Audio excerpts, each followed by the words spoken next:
Hai guys, hari ini aku mau bikin sayur daun singkong bumbu santan. Nah, ini daun singkongnya udah aku rebus ya teman-teman. Sekarang kita haluskan dulu bumbu.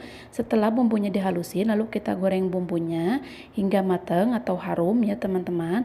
Nah, setelah mateng bumbunya, lalu kita masukkan daun singkong.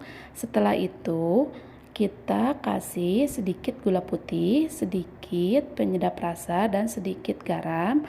Dan kita masukkan santan dan kasih air sedikit. Lalu kita biarkan mendidih selama 15 menit. Nah, ini udah mendidih selama 15 menit, udah siap.